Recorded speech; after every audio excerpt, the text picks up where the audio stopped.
You got it. Hello, everyone, one and all. Welcome to another very exciting episode of the Friends Talking Fantasy podcast. My name is Charles, and with me today, as always, is Dylan. I'm ready to talk some fantasy with my friend Charles. I'm ready to pitch some fantasy with my friend Dylan because you know what? It's back. Friends Pitching Fantasy Part 2, a very Charles episode, is kicking off right now. People have been following the Friends Pitching Fantasy series this week will know that on Sunday, Dylan pitched 3 books for us to potentially read as our next series after Book of the Ancestor.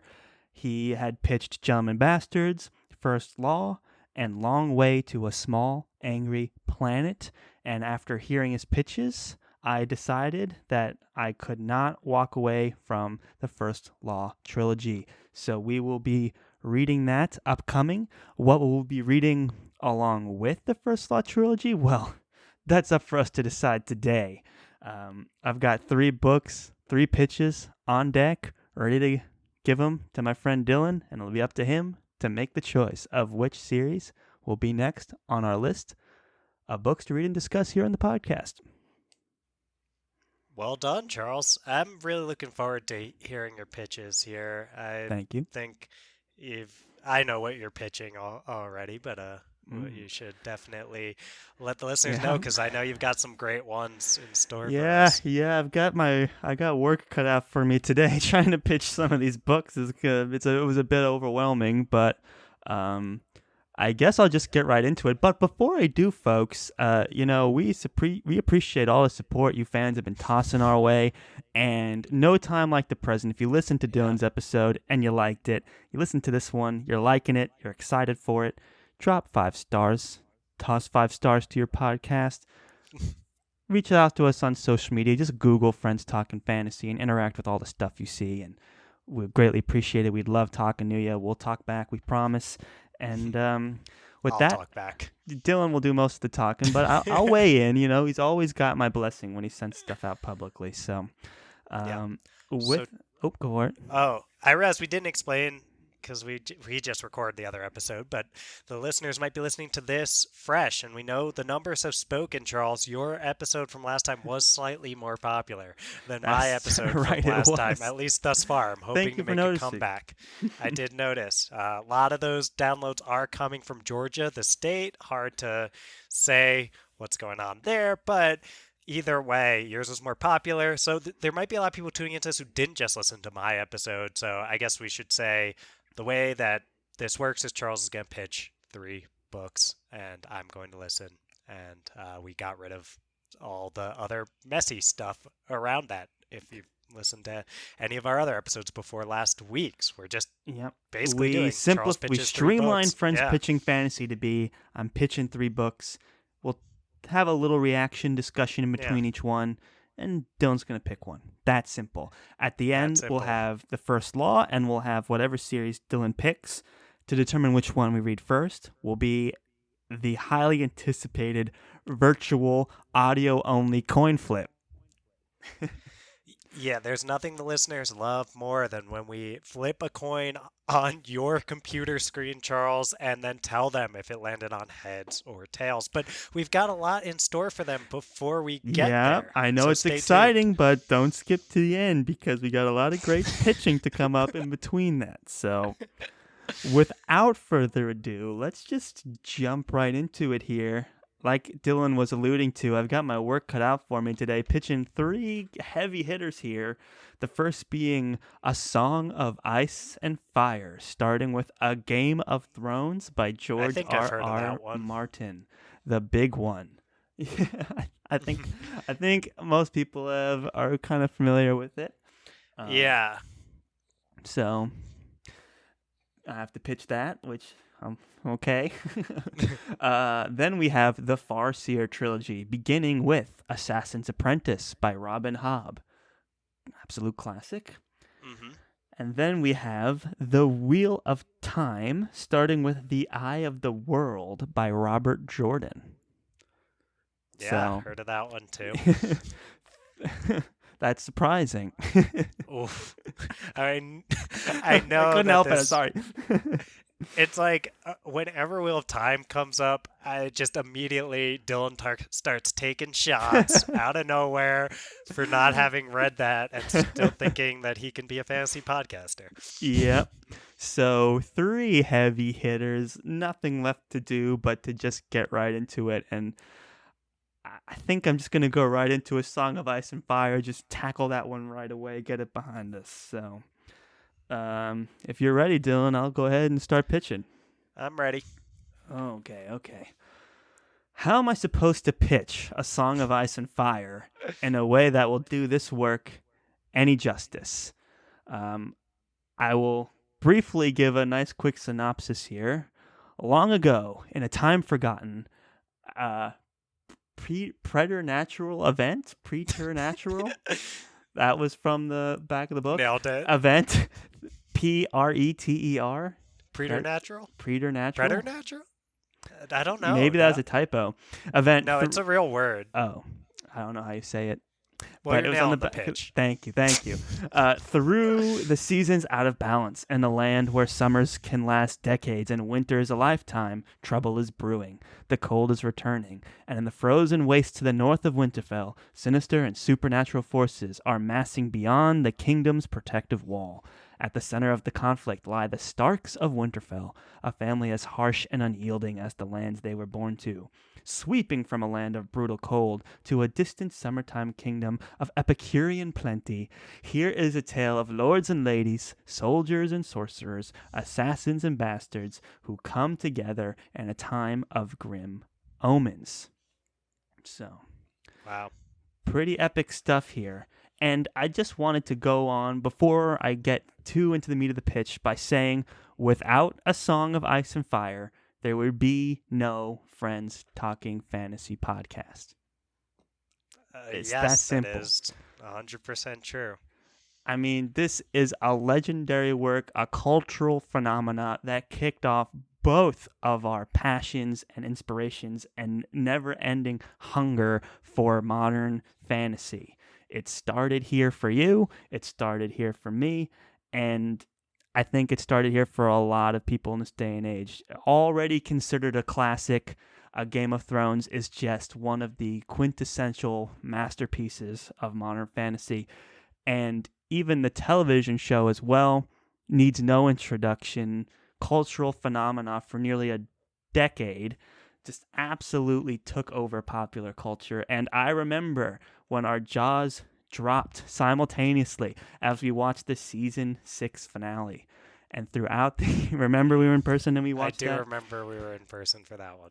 I mean, I think everyone has memories of watching certain episodes of that show for sure.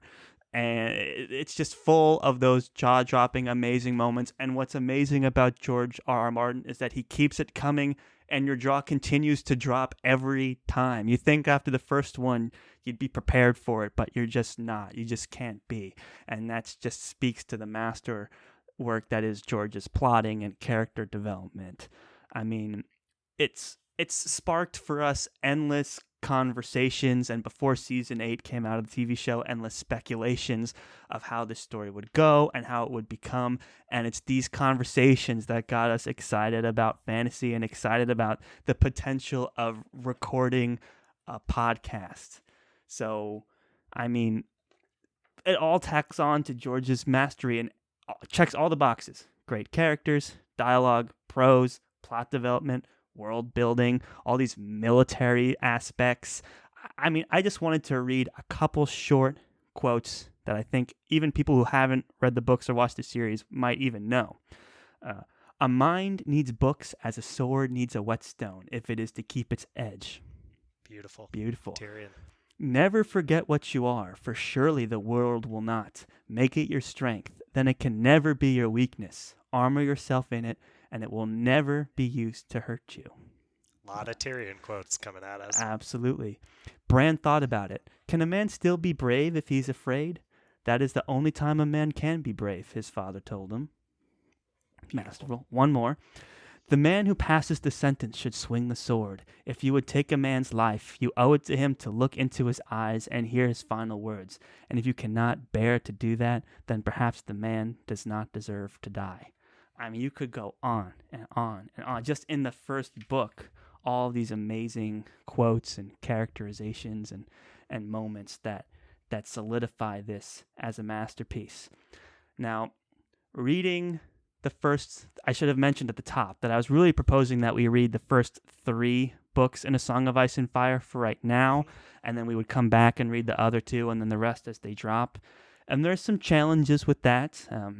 Everyone in fantasy is familiar with this controversy that there's no releasement date announced for Winds of Winter, and there doesn't seem to be in sight anytime soon. There's been some backlash to how season 8 was finished, and it's tend to kind of quelled the fandom, and all the conversations online have taken a huge plunge since the show has come out. Those are the challenges, but I say let's read these first 3 books of A Song of Ice and Fire. Get it in the back catalog, reignite that passion, get better prepared for the eventual releasement of Winds of Winter, and let's bring some much-needed enthusiasm and positivity back into the Game of Thrones community while we're at it. Charles, that's an eloquent pitch. Thank you. And I appreciate you bringing that. I know we have this little time here. I don't have to ask questions, but I do have some reservations. Despite everything you've said in the pitch, and I hear you saying all this, let's bring some positivity and enthusiasm and this kind of stuff. And even as I hear you proposing A Song of Ice and Fire here, I find myself almost like taking these deep breaths over here, like sighing. And I feel like maybe some of our listeners are too, and it does stem from the way that season 8 of the show ended. I know that the show is not the books, and I know you're not pitching the show, you're pitching the books. Mm-hmm. But I don't know if I'm the man right now, Charles, or one of the people to bring that kind of positivity and enthusiasm around it, because I feel like me, much like many of the people out there who watch the show and love the books, are feeling a little bit down right now and almost feel like we're still in a period of mourning with how the show ended. I can understand that. I just feel like, season 8 was a few years ago now, or at least a year ago. I forget how long it's been. But at least maybe 1.5 or Hard something. to know. Yeah. So it's in the past, and I get that, like, the popular thing to do when talking about Game of Thrones online right now is to poke holes and poke fun at season 8, and whether it does or does not deserve that kind of attention is not for us to decide or discuss right now.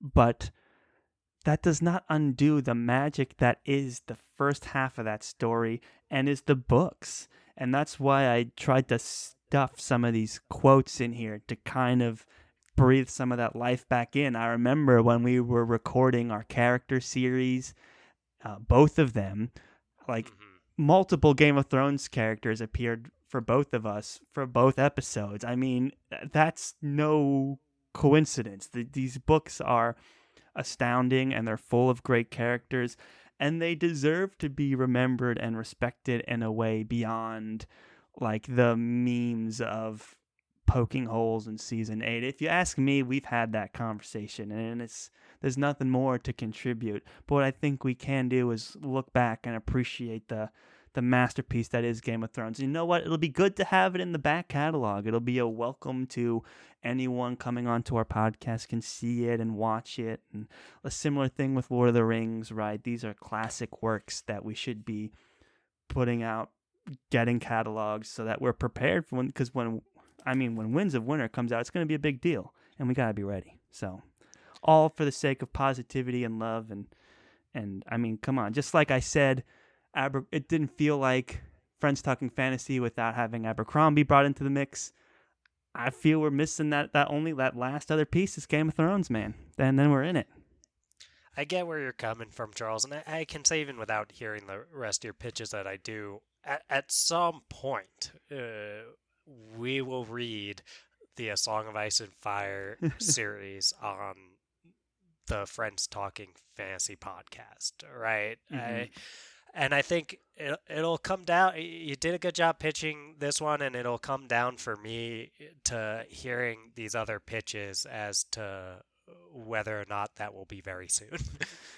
Message received. With that being said, I will move on to my second pitch for the evening, and that is the Farseer trilogy, starting with The Assassin's Apprentice by Robin Hobb. And this is a trilogy, so we'd read the whole thing.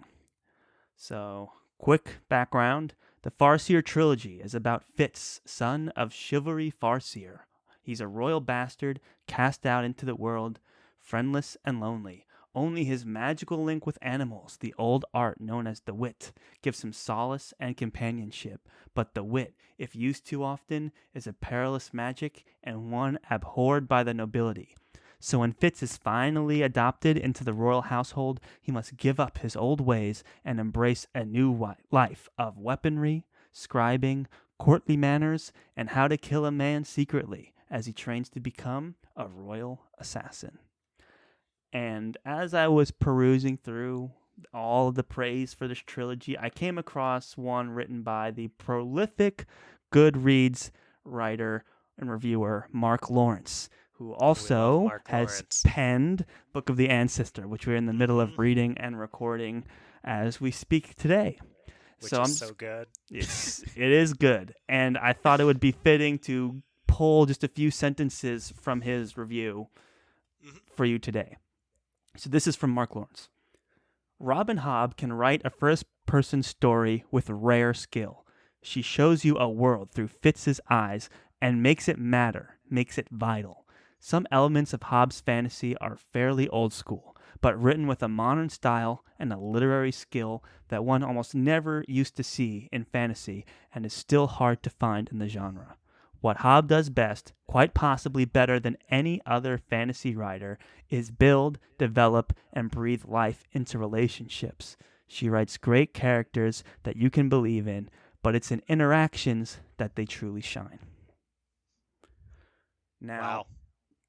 I wholeheartedly agree with Mark Lawrence, by the way. I was like, he said it way better than I ever could, so that's why I put it in there. It's got my stamp of approval.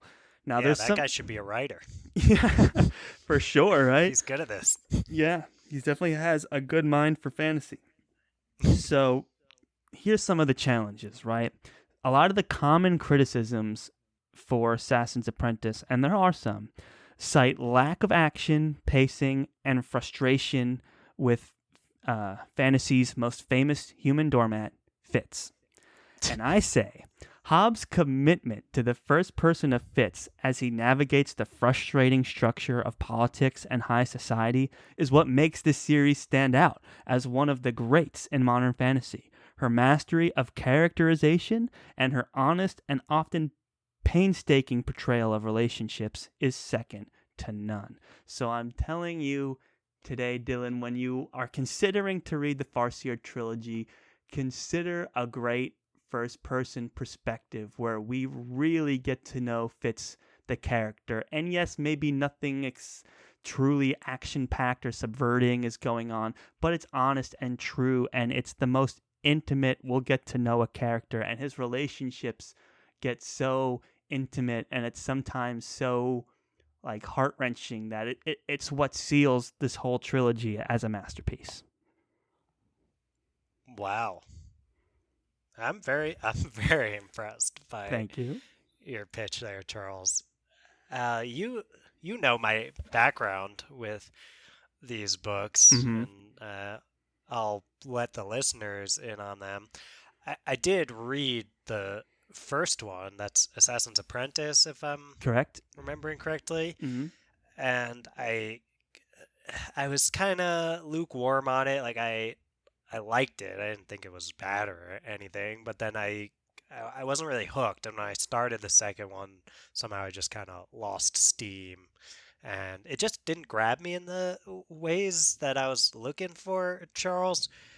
And I think part of what I want to know is if I've already given these a shot and they didn't grab me, what would make this time around different for me?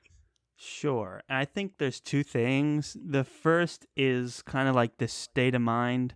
Like I'm trying to remember, but at the time we were both going through a lot of this modern fantasy for the first time, and it just it stands alone kind of at the table of modern fantasy. It's kind of got its own seat on the edge of the table because it's so first person and so singular, and it does draw a lot of this more high fantasy stuff into its modernness.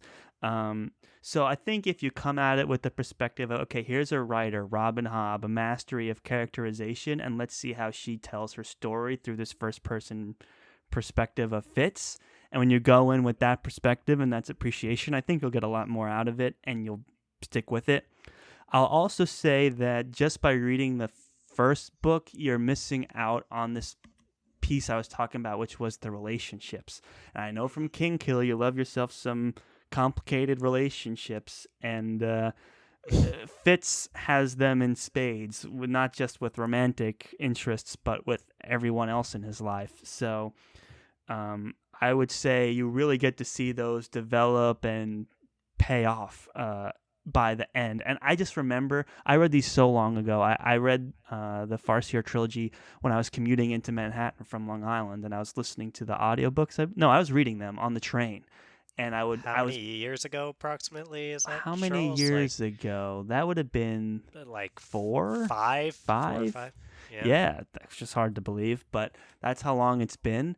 And I remember being on the train. Like I remember where I was holding the book, like when the book ended, and I was like, "Wow, that's like, it left an impact on me." I'll say that how this book ended, and I don't really want to go into more into it than that. Other than I remember sitting on the train, closing the book, and being like, "Whoa, that kind of impacted me in a bit." So I'd be curious to get your experiences reading through the trilogy and seeing how you would react to the ending as well. And that's why I'm bringing it back, knowing that you had read the first book and not the other two. And that's why I kind of highlighted some of the challenges and tried to focus more on the characterization and the relationships. Mm. Did you say you closed an audiobook? Like I holding the I was on my audiobook? Kindle.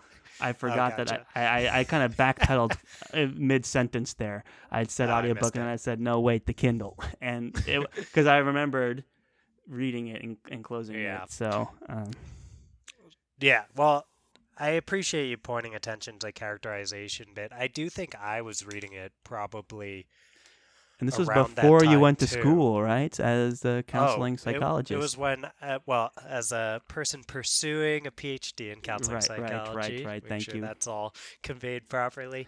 Um, so yeah, I was back in New York when I was reading it too, I remember. So that does mean it was probably 5 years or so ago, 4 or 5 years. I So should have maybe laid we're more reading into that around the. into my pitch of like, now you're in the world of psychology. I think we're ready for a first person fantasy book, you know? Yeah, well, I'll tell you, Farseer feels like the series that on paper and given the things that people say about it, I should enjoy more than I ended up enjoying it. And I hmm wonder how much of that was my perspective back then, being that fantasy is supposed to be this sprawling, third person limited, jumping from point of view to point of view type story with lots of action, where I was like, what's going on? Maybe when I Right. was reading Farseer, it's hard for me to place it in time. Like,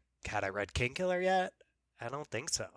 So it's like hard to say. Hmm. Maybe all of this time would help change my perspective because everyone says it's like, oh, if you like psychology, you'll love Farseer. It's like, well, I like psychology. I like to think. Well, So it's really yeah. only interesting to have this intermit perspective of Fitz But I just think the challenge is that Fitz is, like I said, this human doormat of a character.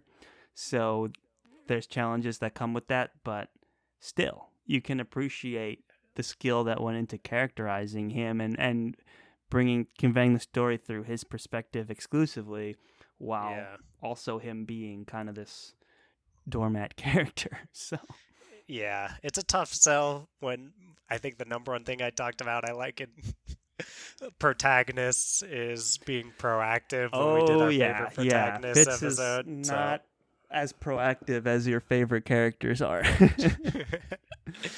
so I'll just keep that in mind as I'm mulling over all these. I will say that that was an awesome pitch, Charles, and Thank you. Well, most of the credit goes to Mark Lawrence, I think, but I'll take what doesn't I it get. always? Yeah, I'll take a piece of it. Sure. So if you are all set, I can start Wheel of Time. Well, I think we have to choose it before we can just go ahead and start Wheel of Well, Time. start the pitch. Okay. Yes, you can start the pitch. Okay. Thank you. So Just getting a little chippy out here. Friends pitching fantasy. okay, well, with that, this is my pitch for The Wheel of Time, starting with The Eye of the World by Robert Jordan, another series that is returning from our first ever Friends Pitching Fantasy. You remember, it was so close last time between The Wheel of Time and The Lord of the Rings.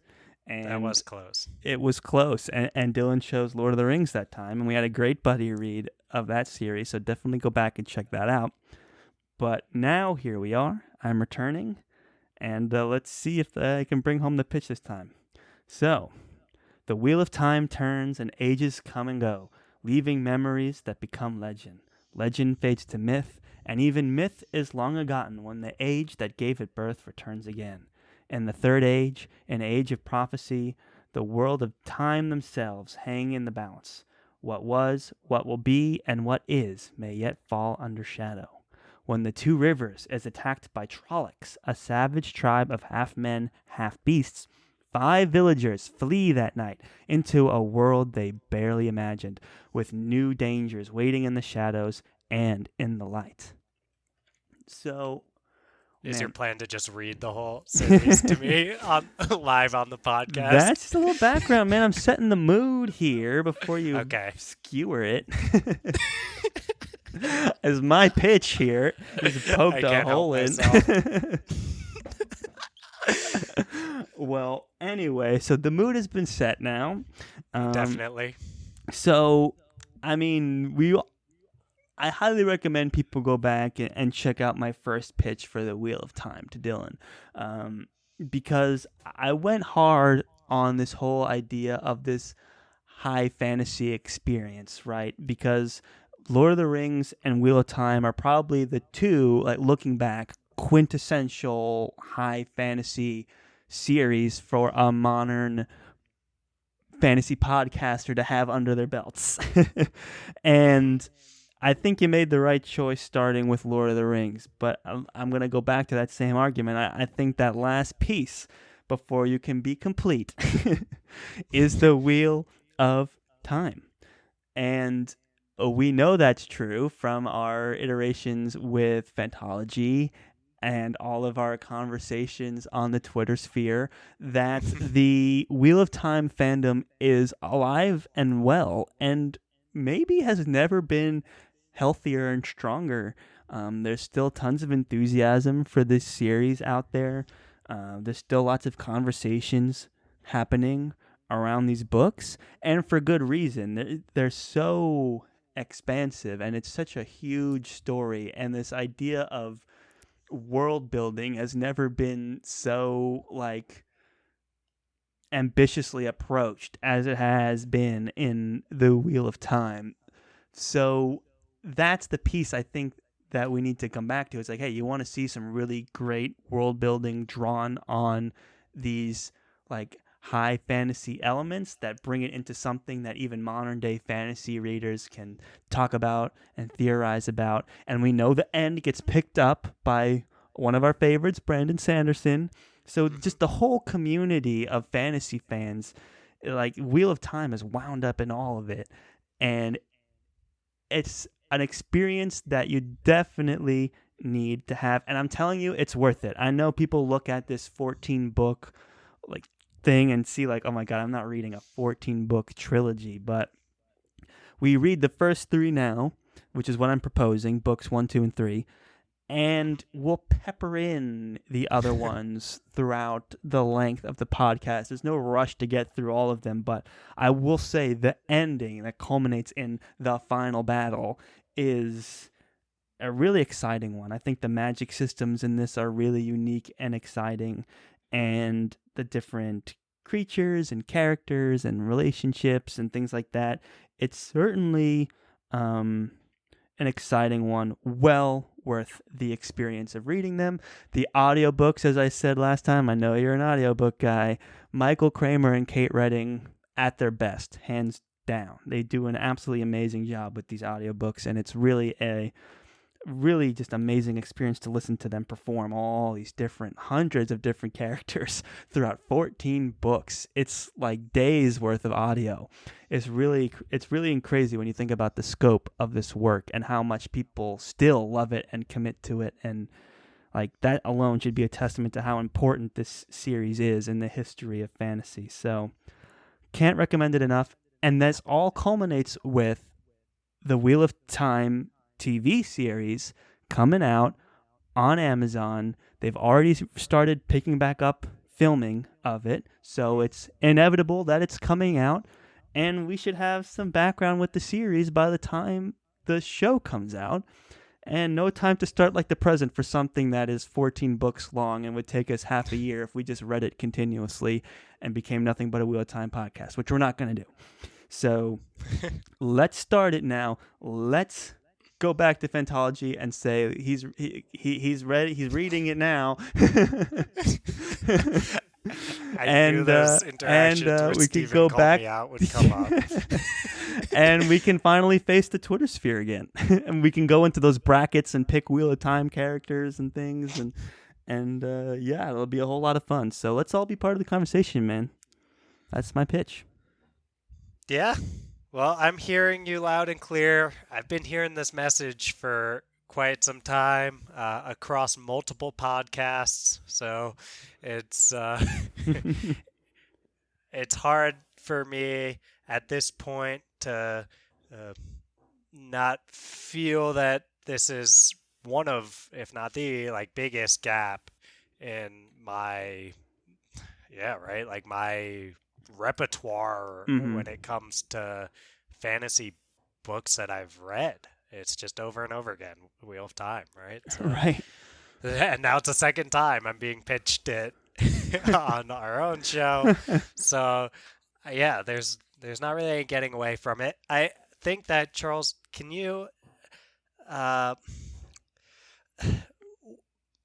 just give me a little something here of why, what am I missing from Wheel of Time that I haven't gotten now that I've read Lord of the Rings, I've read all this more modern fantasy. Give me a piece here.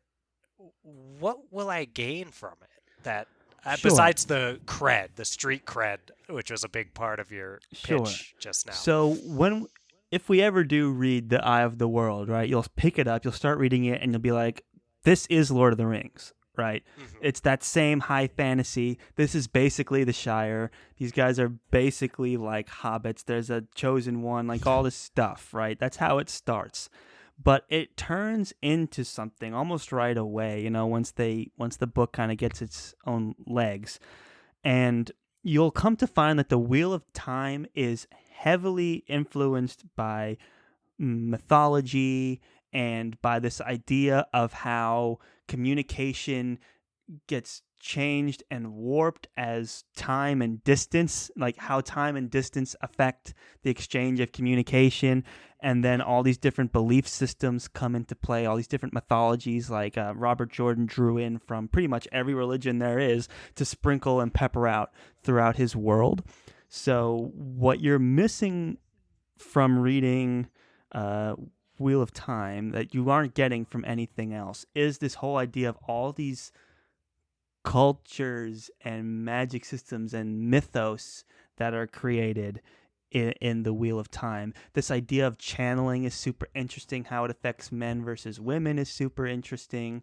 Um, this idea of this chosen one thing is interesting as well. And then you're going through literally a cast of hundreds spread out over an incredibly long distance, over an incredibly long time. So there's experiences there, right, of being familiarized with the world, getting ingrained in it so much. And it's not like Tolkien where you're reading it and it's like you're reading an appendix and you see a huge chunk of paragraph and your eyes start to glaze over. It's not that.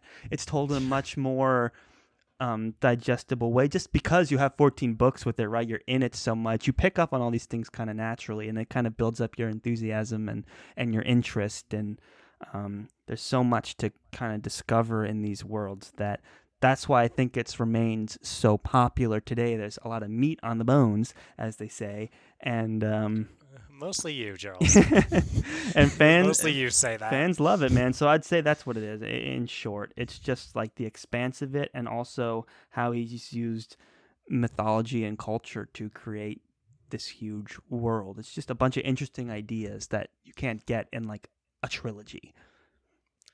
That's a great point, Charles. Mm-hmm. And though I do occasionally dig in my heels and get snarky about Wheel of Time, I do feel I'm missing out on something that must be pretty epic to have captured the attention and love of so many people, and people, of course, that I very much just appreciate and respect their thoughts on the fantasy genre. Like, of course, folks over at Fantology like Steven, who have called me out. So it's like, I do deep down, beneath all the snark, feel like, yeah, there's got to be something here. And Charles, I think you've done a good job of reminding me. Thank you. What is here? Great. Do you have any more questions, or is it time? I think it's time, unless you have any parting words, No. son. Yeah, you've said your piece. I've said my piece. All right. Well, you brought some serious heavy hitters, as you said, Charles. Yes. I mean, what can I say about A Song of Ice and Fire that hasn't been said, that you haven't said? Right? It's a critical part of even just like our friendship. And For sure. of course, just as fantasy goes, such a huge part of the genre, right? Mm-hmm. So it's hard to drop any of them. I have to say though, Charles, I'm not ready when it comes to Wow. A Song of Ice and Fire. And Not ready? You know what? I'm not ready. I'm not ready because I am. I'm very serious about my, like, I don't feel ready. I don't feel like others are ready. I think we got to give it some time. So Fair. I have to say, with The Song of Ice and Fire, I put respect on the name, of course. I love it, man. It's just, it was hard. It was hard to watch how things ended. So yeah, I know I'm passing a sentence here, and I'm willing to swing the sword. I am willing to look A Song of Ice and Fire in the eyes and say, not today. I'm sorry, not today. Not today, as we say to the god of death, right? Not today is better than to say I'm passing the sentence and swing the sword, because those will not be the final words of A Song of Ice and Fire on the podcast, and it'll be back for sure. But not today, as we say to the god of death. That's so. Right. So that leaves you between the Farseer trilogy, starting with The Assassin's Apprentice by Robin Hobb and The Wheel of Time by Robert Jordan. Right? Two tough choices. I don't envy you, I'll say that. Yeah.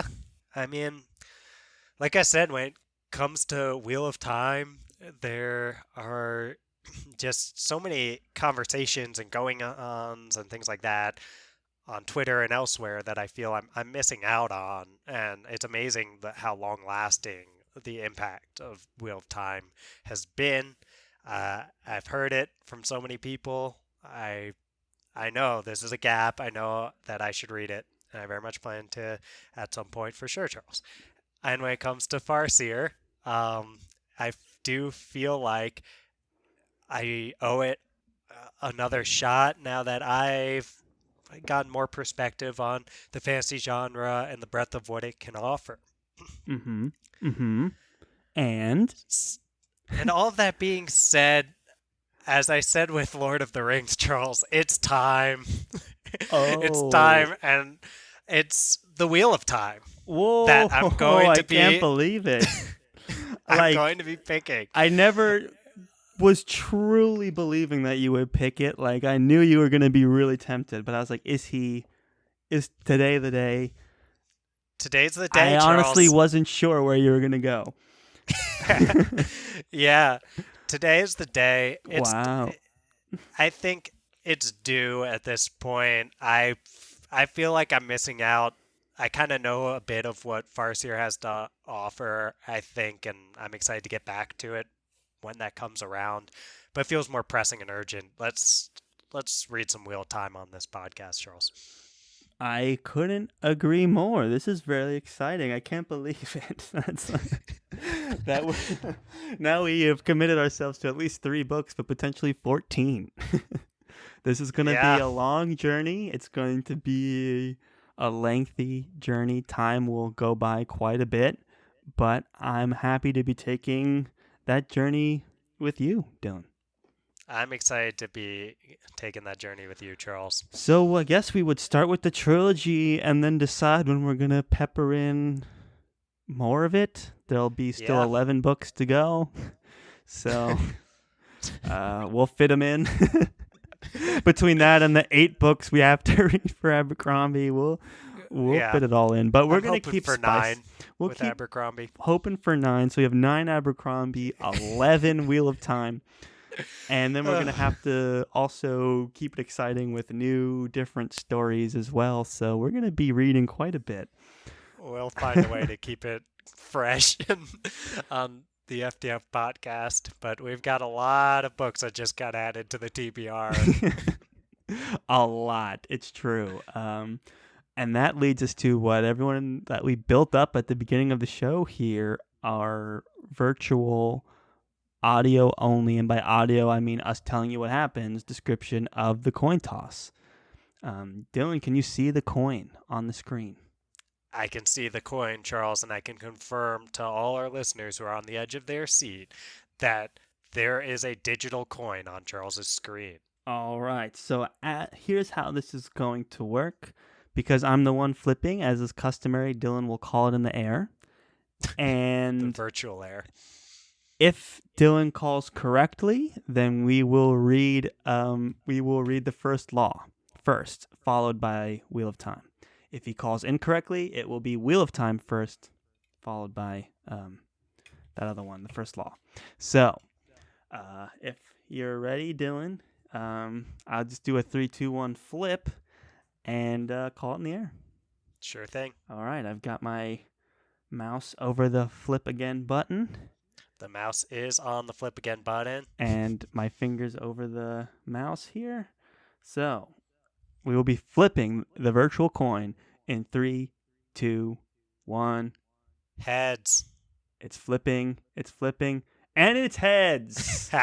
Ladies and gentlemen, the coin flipped and landed on heads, which is what Dylan had predicted, which means that after our buddy read of Book of the Ancestor, we're going right into First Law and then right into Wheel of Time. That's Wow. pretty stacked. Yeah, pretty stacked. That's pretty amazing. I'm excited, man. I think this is going to be a really great. I'm excited to talk First Law, honestly. I think it's going to be really, really fun. So, yeah, man, let's just go ahead and get the outro music going here. Thank you, everybody, for listening to yet another very exciting episode of the Friends Talking Fantasy podcast. Coming up, Book of the Ancestor. After that, First Law. After that, Wheel of Flippin' Time. Everybody, you are not going to want to miss this months and months and months of very exciting programming, and we'll have tons of spoiler-free, fun Friends episodes, and we'll be reading all kinds of other fun books in the meantime. We're just going to be spreading it all out. It's going to be fantasy extravaganza over here on the Friends Talking Fantasy podcast. You're not going to want to miss it. Nailed it. If they want to interact with us, Dylan, how can people do that? How can they show us some love, show us some support?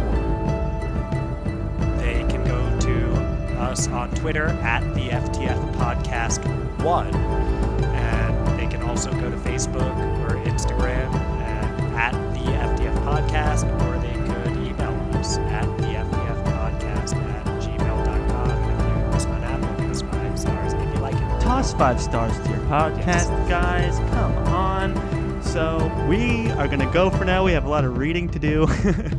But until next time, guys, as always, go forth and conquer, friends.